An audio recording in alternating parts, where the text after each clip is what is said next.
অনেকদিন হয়েছে বের হওয়া হয় না এবং ঘোরাও হয় না, তার জন্য আজকে বের হয়ে পড়েছি। মেঘ না চাইতে বৃষ্টি, ভাই আমাকে বাসা থেকে পিক করে নিয়ে আসছে। এখন যাচ্ছি অফিসের দিকে। অনেকদিন হয়েছে বের হওয়া হয় না, তার জন্য ব্লগও বানানো হয় না। আমরা এখন আছি অফিসের ছাদে। অনেকদিন পর বের হওয়ার কারণে ছাদে চললো অনেকক্ষণ ফটোশুট, লাইক 2 ঘন্টা। এরপর আমরা যেখানে প্রতি শুক্রবারই আমরা যেয়ে থাকি সেখানেই যাওয়ার জন্য আবার রওনা দিলাম। এখন আছি আমি প্রথম মানুষ যার বাংলা বলতেও অনেক ভুল হয়। আমরা কাঙ্ক্ষিত লক্ষ্যে পৌঁছে গিয়েছি এবং আমরা একটি ফেক আড্ডা দেওয়ার ভিডিও ক্রিয়েট করলাম। তারপর উপর থেকে নিচে থেকে উপরে করলাম, তারপর ডান থেকে বামে, আবার ভুল। সন্ধ্যায় আমাদের এলাকার এদিকে একটি মেলা হচ্ছে, ওখানে চলে গেলাম। যাওয়ার সময় দেখি অনেক জ্যাম, বলতে আমরা অনেক আগেই নেমে গেছি অটো থেকে। জ্যাম দেখতে দেখতে হাঁটতে হাঁটতে মেলার সামনে চলে আসছি। মেলার এত ভিড় দেখে আমি আসলে অনেক অবাক, কে না আসলেও পারতাম। তারপরে 20 টাকার টিকিট কিনে আমরা মেলার ভিতরে প্রবেশ করি। 20 টাকার টিকিটের সাথে থাকছে বাইক জেতার সুযোগ, অ্যাকচুয়ালি লোভ বলে। যাই হোক, মেলার ভিতরেও দেখি মার্শাল্লাহ অনেক ভিড়, যেহেতু মেলার বাইরে ছিল থাকাটাই স্বাভাবিক। তারপর আমি আস্তে আস্তে সব জায়গায় ঘোরা শুরু করলাম।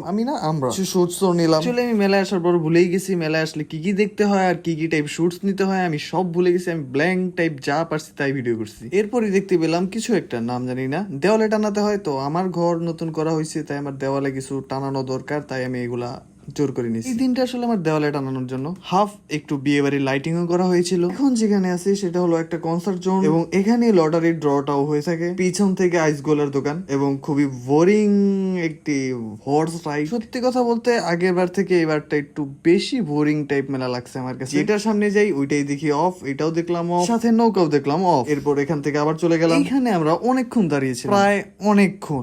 এটা শুরু করবে, আমরা দেখবো কয়টা ধরতে পারে সেটা দেখবো। আনফরচুনেটলি সে একটাও ধরতে পারেনি। আর এই ডিজনিল্যান্ডে ওঠার স্বপ্নটা আসলে স্বপ্নই রয়ে গেল। তারপর আমরা বিয়ে বাড়ি লাইটিং দেখতে দেখতে একটু বের হতে যাচ্ছি। তারপর আমি দেখতে পাই যে হাজারো মানুষ এখানে ফটোশুট করতেছে। ভাই আমি মিস করছি জিনিসটা। তারপর দেখতে পেলাম একটি আইফেল টাওয়ার, পর একটি টেডি বয়ের পিছে 600 মানুষ, একটি লোককে দেখতে পেলাম সে তার বাড়ির ঝগড়া মেলায় ঘুরছে। সামনে দেখলাম অনেক সুন্দর সুন্দর চুড়িও রয়েছে, একটু লোভ লাগালাম। উনি সেই লাস্টের তাবিজ বিক্রেতা। এর হওয়ার পথে দেখতে পাই যে অনেক লোভী মানুষজন।